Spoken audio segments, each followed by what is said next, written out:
All Hail Mary, or are we? Let's chat about Project Hail Mary.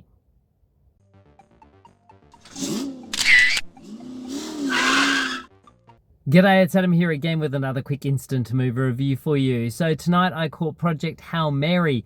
This is based on the book of the same name by Andy Weir, who also wrote The Martian, that got turned into a film in 2015 with Matt Damon.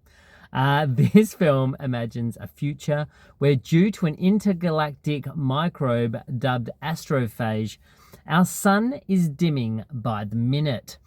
Science teacher Rylan Grace, played by Ryan Gosling, is handpicked by a secret government organisation and is tasked to travel across the cosmos to find a solution for Earth, and ends up meeting a fellow traveller, a little alien he nicknames Rocky. This film is directed by Philip Lord and Chris Miller. It's their first film since 2014, I think it is, which was 22 Jump Street. It feels like Lord and Miller, that amazing team that brought us across the Spider-Verse films, the Lego movie, was such on a high run. And then they just hit roadblock after roadblock after roadblock. There was Solo, the Star Wars story, they got ripped off that. Then they were involved with The Flash, and they were involved with this and that. And it just feels like forever that they've been trying to get back and make a film. Mitchell versus the Machines is an amazing animated film by Lord and Miller. If you haven't seen it, you definitely need to check it out. It came out during COVID time, so it got completely missed at the cinema and went straight to streaming. But if you get a chance, catch the Mitchells versus the Machines. It is so good. So let me start off by saying Ryan Gosling is a great screen presence. He seems to lift any material that he's involved with just through his innocent, comedic, relatable, lovable kind of persona. Just a very great screen presence. He always has been, and I think he always will be, because he chooses his roles very, very well. In this one, we sort of get introduced to him straight away. He's come out of this, this coma thing. He's in space. He doesn't understand why. And he slowly starts to piece this story together as to what he's doing inside this spaceship, why he's there, and starts to recollect all the different stuff that's going on.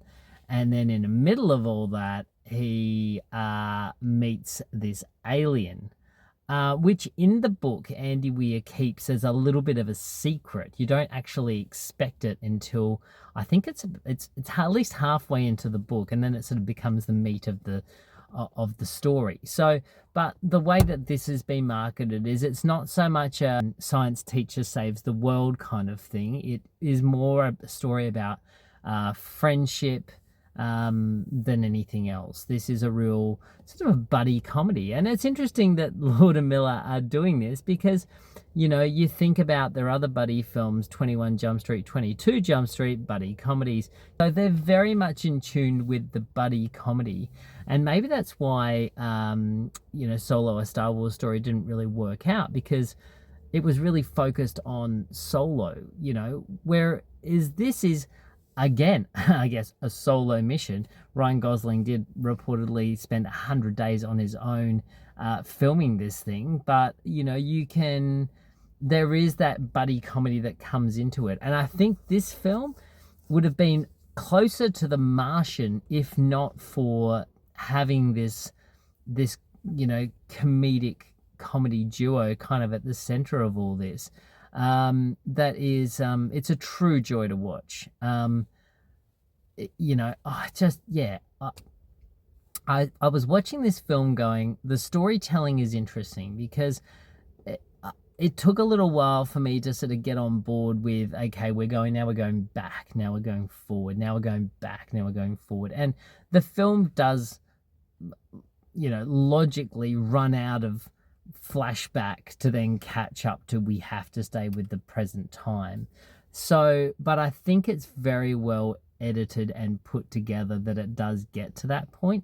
There was a few moments where I was a bit like, oh, can we just stay in the present and not go back to the past? But we kind of need a little bit of that lineage to get up to the point although it doesn't necessarily evolve the character much more. So that's from my point of view. He evolves more in space as he starts to learn about being a hero and being brave and not just being a science teacher, actually being able to do something, and wanting to live, you know, and making big person decisions. This film looks amazing. And when I found out who the cinematographer was, it all made sense because Greg Fraser is the cinematographer on this. He's the Australian cinematographer that has been responsible for being behind the camera on Dune, on The Batman. You know, he did The Creator.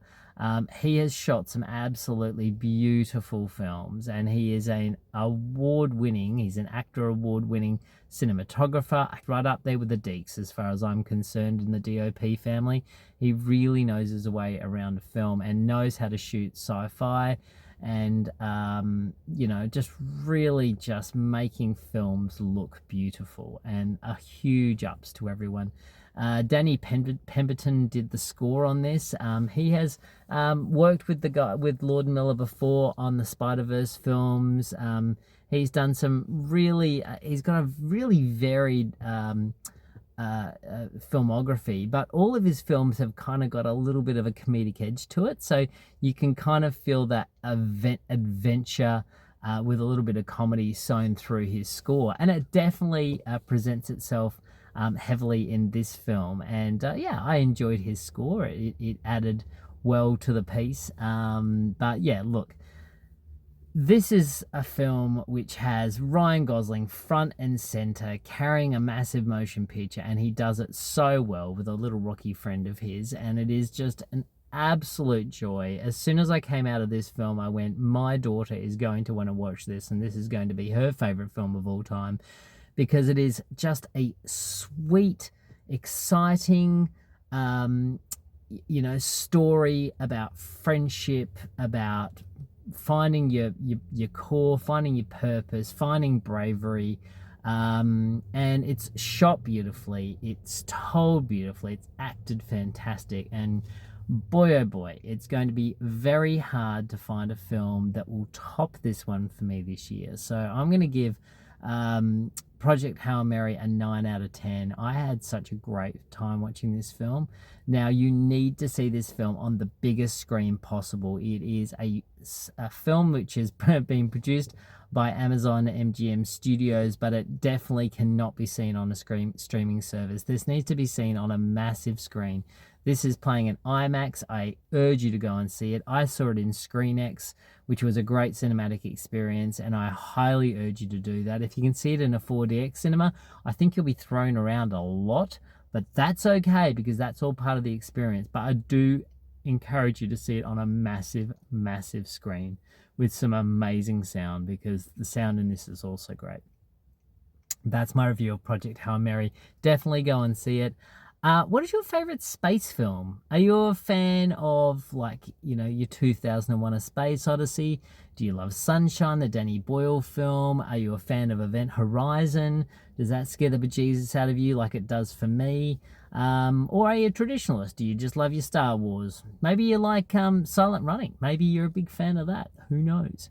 Comment below, let me know. I'd love to hear your thoughts, and I'll catch up with you all next time here in my car where I'm not losing any gravity. Ooh.